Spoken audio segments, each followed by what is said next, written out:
Hello बच्चों, आज हम देखेंगे इसके पहले के वीडियो में जो हमने थ्योरी पोर्शन देखा था उसके बाद में एक्सरसाइज ये है आपकी एनसीईआरटी की। तो जिन्होंने उस पहले वाले वीडियो को नहीं देखा है, डिस्क्रिप्शन में लिंक दी है, जाकर पहले पूरा लेसन थियोरेटिकल पोर्शन देख के आए और फिर इसको सॉल्व करना।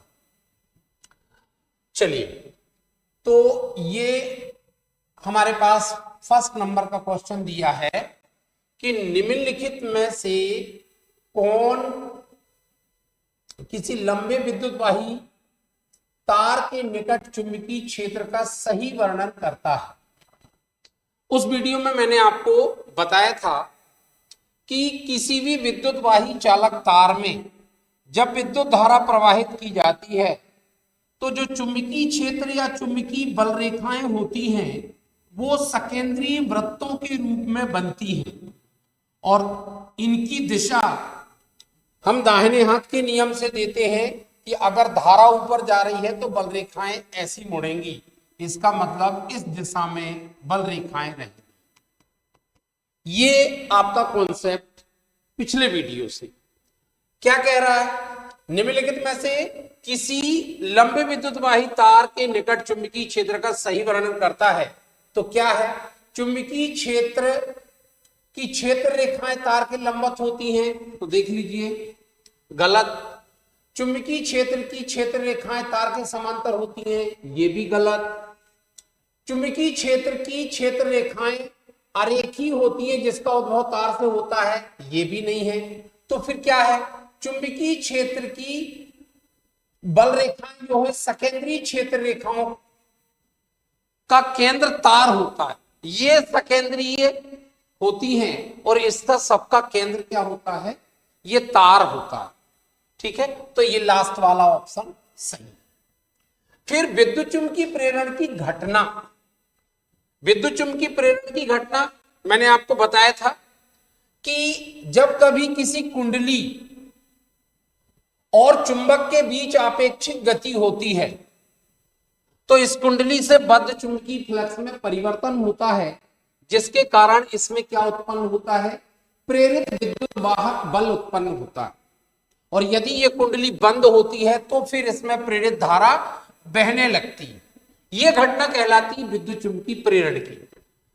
विद्युत चुंबकीय प्रेरण की घटना किसी वस्तु को आवेशित करने की प्रक्रिया है? नहीं है। किसी कुंडली में विद्युत धारा प्रवाहित होने के कारण चुंबकीय क्षेत्र उत्पन्न करने की प्रक्रिया है? नहीं है। ठीक है। कुंडली तथा चुंबक के बीच आपेक्षिक गति के कारण कुंडली में प्रेरित धारा उत्पन्न करना, यही सही आंसर। कुंडली तथा चुंबक के बीच जब आपेक्षिक गति होती है तो इस कुंडली से बद्ध चुंबकीय फ्लक्स में परिवर्तन होता है, जिसके कारण इस कुंडली में प्रेरित धारा उत्पन्न हो जाती। अगला हम देखते हैं विद्युत धारा उत्पन्न करने की युक्ति। तो आपको मालूम है विद्युत धारा उत्पन्न करने की युक्ति क्या होती? जनित्र या जनरेटर जो धारा को उत्पन्न करता है। यह भी विद्युत चुंबकीय प्रेरण के ही सिद्धांत पर आधारित है।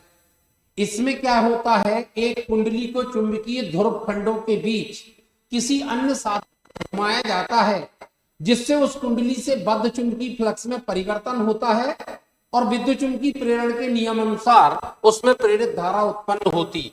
तो ये जनित्र इसका सही ऑप्शन। अगला हम देखते हैं किसी एसी जनित्र और डीसी जनित्र में मूलभूत अंतर क्या होता है? तो देखिए एसी जनित्र और डीसी जनित्र में सबसे बड़ा अंतर होता है उस सर्पी वलय का। सर्पी वलय जो होते हैं जो आर्मेचर के साथ जुड़े होते हैं, एसी वलय में दो सर्पी वलय का उपयोग किया जाता है ऐसा। तो ये जो आर्मेचर होता है, ऐसा आर्मेचर होता है, उसकी एक सिरा पहले सर्पी वलय से होता है और आर्मेचर का जो दूसरा सिरा होता है वो दूसरे सर्पी वलय से होता है। ये आर्मेचर ऐसे चुंबकीय ध्रुव खंडों के बीच किसी अन्य साधन से घुमाया जाता है, इस अक्ष के परितः ऐसा इस तरीके से घुमाया जाता है। और यहां पर सर्पी वलय में ब्रशेस होते हैं, ठीक है। एक ब्रशेस यहां होता है, दूसरा यहां होता है, ये B1 होता है और ये B2 होता है। इन ब्रशेस के माध्यम पर विद्युत धारा कहां आती है, बाहर की तरफ। लेकिन ये होता है AC के लिए। अगर हम DC की बात करें तो DC में क्या होता है, ध्यान देंगे यहां पर DC में जो सर्पी वलय होता है वो इस तरीके से कटा हुआ रहता है, ऐसा एक ही सर्पी वलय होता है लेकिन बीच वाला भाग काट दिया जाता है, इस तरीके का सर्पी वलय होता है। मैंने उस लेसन मतलब उस वाले वीडियो में ये सारी बातें क्लियर किया। और यहां पर जो आर्मेचर होता है उसका एक पॉइंट इससे जुड़ा होता है और दूसरा पॉइंट इससे जुड़ा होता है। पहले ये B1, ये ब्रश B1 होता है और यहां पर ब्रश B2 होता है, और यहां से हम बाह्य परिपथ में धारा को ले जाते हैं।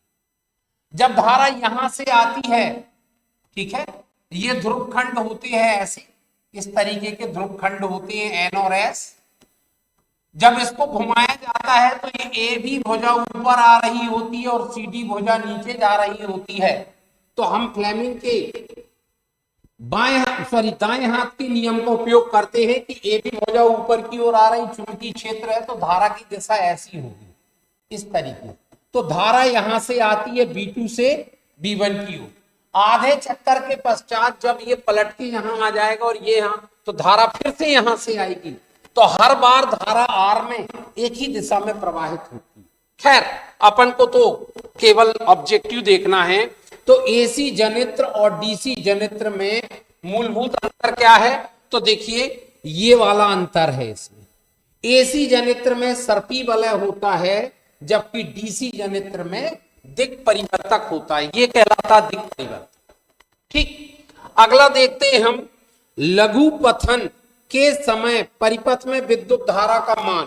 तो देखिए लघु पथन क्या होता है, जब दो तार आपस में, मान लीजिए कि यहां पर एक बल्ब लगा हुआ है और अगर उसके पहले धारा बल्ब के फिलामेंट से होकर ना जाकर ये दोनों तार आपस में जुड़ जाएं तो धारा यहां से शॉर्ट आउट हो जाएगी, यहां से लघु पथन हो जाएगा, मतलब शॉर्ट सर्किट, धारा शॉर्टकट ले लेगी, यहां से जाकर यहां से वापस हो।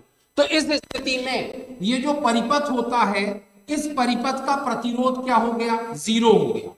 जब परिपथ का प्रतिरोध 0 हो गया तो धारा का मान क्या हो गया, अधिकतम। तो इन चार में से कौन सा आंसर सही है, लघु पथन के समय परिपथ में विद्युत धारा का मान बहुत अधिक बढ़ जाता है, ये सी नंबर। ठीक, निम्नलिखित प्रकथन में कौन सा सही है और क्यों, और कौन सा गलत है।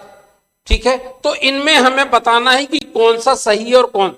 विद्युत मोटर यांत्रिक ऊर्जा को विद्युत ऊर्जा रूपांतरित करती, बिल्कुल गलत, ये जनित्र करता है। ठीक है, यांत्रिक ऊर्जा को विद्युत ऊर्जा में जनित्र करता है, तो ये तो गलत है। फिर विद्युत जनित्र विद्युत चुंबकीय प्रेरण के सिद्धांत पर कार्य करता है, ये बिल्कुल सही है। ठीक है, अभी मैंने बताया था किसी लंबी वृत्ताकार कुंडली, मतलब वृत्ताकार विद्युत धारावाही कुंडली के केंद्र में चुंबकीय क्षेत्र समांतर सीधा क्षेत्र रेखाएं होती हैं। ये भी किसी लंबी वृत्ताकार विद्युतवाही कुंडली, ठीक है, लंबी वृत्ताकार कह रहा है, ये विद्युतवाही कुंडली के केंद्र में चुंबकीय क्षेत्र समांतर सीधे क्षेत्र रेखाएं होती हैं। तो देखिए अगर वो, ध्यान देंगे यहां पर, इसमें थोड़ा सा कंफ्यूजन भी है। जब वृत्ताकार कुंडली लेते हैं हम, ये वृत्ताकार कुंडली, ठीक है, तो वृत्ताकार कुंडली में जब धारा प्रवाहित होती है तो चुंबकीय बल रेखाएं सकेंद्रीय वृत्तों के रूप में होती हैं, ऐसी, इस तरीके से। और जैसे जैसे केंद्र की ओर बढ़ते हैं बल रेखाओं की वक्रता कम होते जाती है, ठीक है, इस तरीके से। और केंद्र पर जाकर ये बल रेखाएं परस्पर क्या होती हैं, समांतर होती हैं और कुंडली के तल के लंबवत होती हैं। इसमें जो कह रहा है कि किसी लंबी वृत्ताकार अब लंबी भी कह दिया और वृत्ताकार कह दिया। विद्युतवाही कुंडली के केंद्र में चुंबकीय क्षेत्र समांतर सीधी क्षेत्र रेखाएं होती हैं, तो फिर ये वृत्ताकार कुंडली नहीं होगी, एक्चुअल में ये होगी परिनालिका।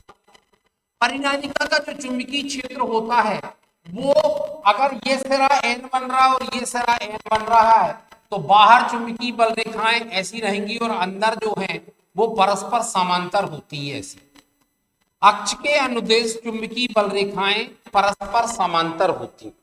ठीक, अब हम बात करते हैं हरे विद्युत रोधन वाला तार प्राय विद्युतमय तार होता है, जरूरी नहीं। ठीक है, वो तो हम जिसको बनाते हैं उसको हम विद्युतमय तार कहते हैं, मतलब फेस वायर। ठीक, तो इस तरीके का आपका ये एक्सप्लेनेशन है। ठीक है, आगे हम और देखेंगे। ये अगला है, सॉरी यहां पर ये 6, ये अगला है चुंबकीय क्षेत्र उत्पन्न करने के 2 तरीके की सूची बनाइए। चुंबकीय क्षेत्र उत्पन्न करने के 2 तरीके की सूची बनाइए। तो देखिए, चुंबकीय क्षेत्र धारावाही वृत्ताकार कुंडली से भी चुंबकीय क्षेत्र उत्पन्न होता है और चुंबक से भी चुंबकीय क्षेत्र उत्पन्न होता है, तो कोई भी 2 तरीके। फिर क्या कह रहा है, परिनालिका। ठीक है, परिनालिका जो होती है, परिनालिका चुंबकीय क्षेत्र, परिनालिका चुंबक की भांति कैसे व्यवहार करती है? क्या आप किसी क्षण चुंबक की सहायता से विद्युतवाही परिनालिका को उत्प्रेरित? हाँ, बिल्कुल कर सकते। अगर कोई विद्युतवाही परिनालिका है, ये विद्युतवाही परिनालिका है, तो हमें मालूम है विद्युतवाही परिनालिका एक दंड चुंबक के समान व्यवहार करती, और चुंबक का उपयोग करेंगे तो निश्चित रूप से इसमें समान ध्रुवों में क्या होगा, प्रतिकर्षण होगा, और विपरीत ध्रुवों में आकर्षण होगा। अगला क्या कह रहा है, किसी चुंबकीय क्षेत्र में स्थित विद्युतवाही चालक पर आरोपित बल कब अधिकतम होता है? तो मैंने आपको बताया था कि चुंबकीय क्षेत्र में अगर कोई विद्युतवाही चालक तार रखा है, मान लीजिए कि ये चुंबकीय क्षेत्र है और इस चुंबकीय क्षेत्र में कोई चालक तार रखा है जिसमें आई धारा जा रही है, इसमें बल जो लगता है वो ऊपर की ओर लगता है, और ये अधिकतम तब होता है जब ये वाला कोण जो होता है चुंबकीय क्षेत्र का, ये वाला कोण कितना होता है, 90 डिग्री का होता है। ठीक है, अगर ये कोण 90 अंश है, इसका मतलब चालक तार चुंबकीय क्षेत्र के लंबवत रखा है, तो लगने वाला बल वो अधिकतम होगा। बार चालक तार चुंबकीय क्षेत्र के समांतर रखा रहता है तो उस पर कोई बल कार्य नहीं कर रहा है। ये नहीं कि वहां चुंबकीय क्षेत्र नहीं है। अगर किसी चालक तार पर कोई बल कार्य नहीं कर रहा है, हम ये नहीं कह सकते कि वहां पर चुंबकीय क्षेत्र अनुपस्थित है। हो सकता है वहां चुंबकीय क्षेत्र हो और वो चालक तार चुंबकीय क्षेत्र के समांतर रखा हो, क्योंकि समांतर रखेगा तब भी कोई बल कार्य नहीं करता, तो इसका ध्यान रखना। अब ध्यान देंगे यहां पर, मान लीजिए कि आप किसी चेंबर में अपनी पीठ को किसी एक दीवार पर लगाकर बैठे हैं। ठीक है, इसको अपन डायग्राम के माध्यम से करेंगे।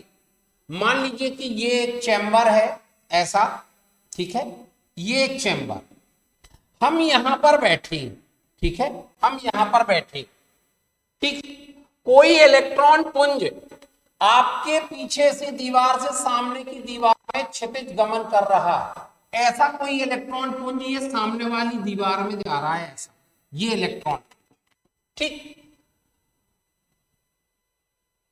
दीवार में क्षितिज गमन करते हुए किसी प्रबल चुंबकीय क्षेत्र द्वारा दाईं ओर विक्षेपित होता है। दाईं ओर मतलब इस तरफ, ऐसा बोर्ड के तल के लंबवत बाहर की तरफ विक्षेपित होता, तो चुंबकीय क्षेत्र की दिशा क्या होगी?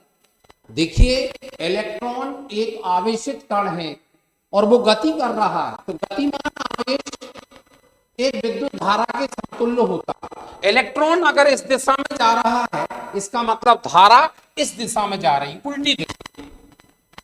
अब फ्लेमिंग के बाएं हाथ का नियम का उपयोग करना, तो बाएं हाथ का नियम कहता कहता है कि ये वाली तर्जनी चुंबकीय क्षेत्र की दिशा में हो, उसी की दिशा हमें निकालनी। हमें धारा की दिशा दी है, धारा आई यहां पर पीछे की तरफ आ रही, ऐसी आ रही, धारा आई हमारी तरफ, ठीक है। और हाँ, धारा आई हमारी तरफ आ रही है, और ये कहां विक्षेपित हो रहा है, बोर्ड के तल के बाहर की तरफ, मतलब अंगूठे की दिशा में बाहर की तरफ। तो ये क्या होगा, चुंबकीय क्षेत्र। तो चुंबकीय क्षेत्र की दिशा क्या होगी, ऊर्ध्वाधर नीचे की। तो यहां पर यही चीज पूछा उसने, चुंबकीय क्षेत्र की दिशा क्या होगी, तो ये होगी ऊर्ध्वाधर नीचे की ओर होगी, नीचे की ओर, ध्यान रखें, ये ऊर्ध्वाधर नीचे की ओर। फिर विद्युत मोटर का नामांकित चित्र आरेख खींचिए, इसका सिद्धांत और कार्य विधि और इसका महत्व। तो विद्युत मोटर का मैंने पिछले वीडियो में आप देख लीजिए, उसमें पूरा विद्युत मोटर समझाया है। कुछ ऐसी युक्तियों के नाम लिखिए जिनमें विद्युत मोटर का उपयोग किया जाता है। तो आपके घरों में कितनी सारी युक्तियां होती हैं, एक प्रकार का होता है, ठीक है। और भी जिनमें विद्युत मोटर का उपयोग किया जाता है, आपके बच्चों के खिलौने होते हैं, ठीक है। तो उन सब में क्या होता है, विद्युत मोटर का उपयोग किया जाता है। कोई विद्युत रोधी तांबे के तार की कुंडली गैल्वेनोमीटर से संयोजित है, क्या होगा, एक क्षण चुंबक कुंडली के अंदर धकेला जाता है। जब कुंडली के अंदर चुंबक जाएगा तो चुंबकीय फ्लक्स बढ़ेंगे, तो प्रेरित धारा उत्पन्न होगी। और गैल्वेनोमीटर अगर जुड़ा हुआ है तो गैल्वेनोमीटर में एक दिशा में पाएगा, कुंडली एक दिशा में विक्षेप प्राप्त होता है, ठीक। या गैल्वेनोमीटर का संकेतक एक दिशा में विक्षेपित होता है, कुंडली के भीतर से बाहर की ओर खींचा जाए। अगर हम चुंबक को बाहर खींचते तो विक्षेप की दिशा बदल जाएगी, विपरीत दिशा में विक्षेप होगा, विपरीत दिशा में विक्षेप प्राप्त हो। कुंडली के भीतर स्थिर रख दिया जाए। अगर चुंबक कुंडली के अंदर स्थिर है और उसमें गति नहीं हो रही है, तो देखिए विद्युत चुंबकीय प्रेरण की घटना में चुंबकीय फ्लक्स में परिवर्तन होना चाहिए, चाहे चुंबक गति करे, चाहे कुंडली गति करे, चाहे कोई गति करे, ठीक है। लेकिन अगर चुंबक कुंडली के भीतर स्थिर रखा है, गति नहीं, तो कुंडली से फ्लक्स में परिवर्तन नहीं होगा और कोई धारा प्रवाह नहीं होगी। दो वृत्ताकार कुंडलियां ए और बी एक दूसरे के निकट स्थित है, दो कुंडलियां पास पास है। यदि कुंडली ए में विद्युत धारा में कोई परिवर्तन करे तो कुंडली बी में कोई विद्युत धारा प्रेरित होगी। हाँ, देखिए, एक कुंडली में बहने वाली धारा के मान में जब परिवर्तन किया जाता है तो उसके चारों ओर चुंबकीय फ्लक्स में परिवर्तन होता है, क्योंकि एक वृत्ताकार कुंडली भी तो एक चुंबक, वृत्ताकार कुंडली भी क्या है, एक चुंबक है। मान लीजिए कि हमारे पास ये एक वृत्ताकार कुंडली है ऐसी, और ये दूसरी वृत्ताकार कुंडली है। यदि इसमें बहने वाली धारा के मान में परिवर्तन किया जा रहा है, हमने एक रियोस्टेट लगा दिया, ठीक है। ये इसको मैं यहां से ये वाली कुंडली में बहने वाली धारा के मान में परिवर्तन कर रहे हैं। अगर धारा के मान में परिवर्तन हो रहा है तो इसके चारों ओर जो चुंबकीय क्षेत्र है उसमें भी तो परिवर्तन हो रहा है। ये दूसरी कुंडली कहां रखी है, ये दूसरी कुंडली रखी है परिवर्तनशील चुंबकीय क्षेत्र में। अब अगर दूसरी कुंडली परिवर्तनशील चुंबकीय क्षेत्र में रखी है तो इससे बद्ध चुंबकीय फ्लक्स में परिवर्तन होगा, तो इसमें प्रेरित धारा उत्पन्न होगी। तो यही कह रहा है कि दो वृत्ताकार कुंडलियां ए और बी एक दूसरे के निकट है। यदि कुंडली ए में बहने वाली विद्युत धारा में कोई परिवर्तन करे तो क्या कुंडली में प्रेरित धारा उत्पन्न होगी? हाँ, और इसका कारण लिखना है। तो वास्तव में ये घटना अन्योन्य प्रेरण, म्यूचुअल इंडक्शन, ये अन्योन्य प्रेरण कहलाती है। एक कुंडली में बहने वाली धारा के मान में परिवर्तन किया जाए तो उसके पास इससे दूसरी कुंडली से बद्ध चुंबकीय फ्लक्स में परिवर्तन होता है और विद्युत चुंबकीय प्रेरण के नियम अनुसार दूसरी कुंडली में भी धारा उत्पन्न हो जाती है। तो ये कारण है। निम्नलिखित की दिशा को निर्धारित करने के नियम लिखना। देखिए, किसी विद्युत धारावाही सीधे चालक तार के चारों ओर उत्पन्न चुंबकीय क्षेत्र, तो अभी मैंने आपको बताया था कि अगर कोई विद्युत चालक तार है तो उसके चारों ओर चुंबकीय क्षेत्र होता है, उसमें चुंबकीय बल रेखाएं सकेंद्रीय वृत्तों के रूप में होती हैं। तो इनकी दिशा हम कैसे देती हैं? ये अंगूठा चालक में बहने वाले धारा की दिशा में है, तो उंगलियां जिस दिशा में मुड़ती हैं वास्तव में वही क्या कहलाती? चुंबकीय बल रेखाओं की दिशा। तो इसमें लिखना है कि किसी विद्युतवाही सीधे चालक तार के चारों ओर उत्पन्न चुंबकीय क्षेत्र, तो कैसा चुंबकीय क्षेत्र उत्पन्न होता है? सकेंद्रीय वृत्तों के रूप में, सकेंद्रीय वृत्तों के रूप में, वृत्तों के रूप में होता है। ठीक है, सकेंद्रीय वृत्तों के रूप में। और इसमें नियम कौन सा लगेगा? क्योंकि नियम पूछा है, तो नियम कौन सा लगेगा? दाहिने हाथ का नियम लगेगा। ठीक, अगला क्या कह रहा है? किसी चुंबकीय क्षेत्र में क्षेत्र के लंबवत स्थित विद्युतवाही धारावाही चालक पर आरोपित बल, तो देखिए ये लॉरेंज बल कहलाता। अभी मैंने आपको बताया था कि अगर किसी चुंबकीय क्षेत्र में चालक तार रखकर उसमें धारा प्रवाहित करते हैं तो उस पर बल लगता है। अच्छा, ये बल आता कहां से? वास्तव में जब हमने चालक तार में धारा प्रवाहित किया है तो एक चुंबकीय क्षेत्र तो इसमें भी उत्पन्न होगा और एक वो जो जिसमें ये रखा, तो दोनों चुंबकीय क्षेत्रों के बीच में अन्योन्य क्रिया होती है जिसके कारण तार पर बल लगने लगता है। ठीक, तो किसी चुंबकीय क्षेत्र में क्षेत्र के लंबवत स्थित विद्युतवाही सीधे चालक तार पर आरोपित बल, तो कितना बल लगता है? तो इसका मान होता है BIL sin थीटा, इतना बल लगता है। और इसकी दिशा किससे दी जाती है?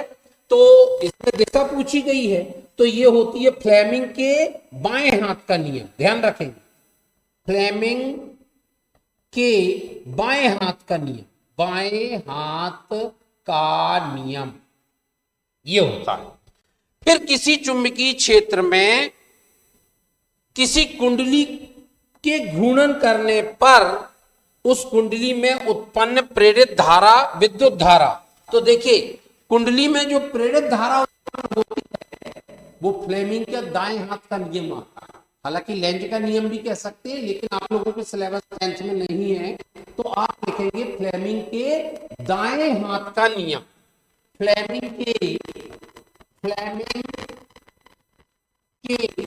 दाएं हाथ का नियम, दाएं हाथ का नियम।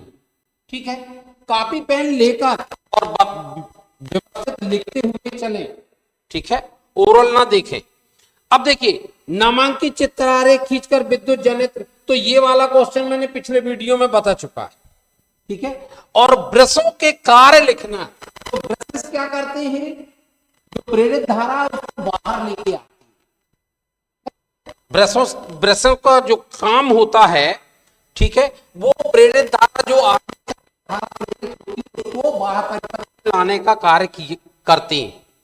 किसी विद्युत परिपथ में लघुपथन कब होता है? तो अभी मैंने आपको बताया लघुपथन के बारे में कि अगर दोनों मिल जाते हैं तो परिपथ का प्रभावी प्रतिरोध 0 होता है और धारा का मान अधिकतम होता है। इसी से बचने के लिए तो फ्यूज वायर का उपयोग किया जाता है कि तार के में एक उच्च प्रतिरोध और कम गलनांक वाला हम मिश्र धातु का प्रतिरोध देते हैं। बढ़ता है तो के अंदर से जब धारा होती है तो ऊष्मा उत्पन्न होती है धारा का ऊष्मीय प्रभाव के कारण, और वो तार क्या होता है? पिघल जाता है, जिससे परिपथ में धारा का प्रवाह बंद हो जाता है और हमारे बाकी के घरों के उपकरण सुरक्षित हो जाती है। अगला हम देखते हैं भू संपर्क तार का अर्थ क्या है। ये जो ग्राउंड आपके घरों में जो अर्थिंग का उपयोग किया जाता है उसके बारे में पूछा है। धातु के आवरण वाले विद्युत जितने भी आवरण होते हैं जिनमें धातु का आवरण होता है, जब अंदर धारा प्रवाहित होती है तो उसके आवरण में प्रेरित धारा उत्पन्न हो जाती है या कुछ आवेश आ जाता है। उस आवेश को अगर विकृत नहीं करते तो छूने वाले को शॉक लग सकता है। इसलिए आप लोगों को देखा होगा जो होता है उसमें 3 पिन होते हैं, एक होता है आपका न्यूट्रल, एक होता है फेज, और थर्ड प्लग जो ऊपर लगा रहता है वो होता है आपका ग्राउंडर। उससे वो पूरा आवेश कहां चला जाता है, पृथ्वीकृत हो जाता है और छूने वालों को शॉक नहीं लगता। तो इस तरीके से आपके लगभग ये सारे क्वेश्चन जो है वो कंप्लीट हो गए। आप अच्छे से लिखेंगे तो ये चुंबकत्व वाला लेसन आपका पूरी तरह समाप्त हो गया। थ्योरी पोर्शन उस वाले में है वीडियो में, और इस वाले वीडियो में आपका पूरा मैंने एक्सप्लेन कर दिया। Thank you.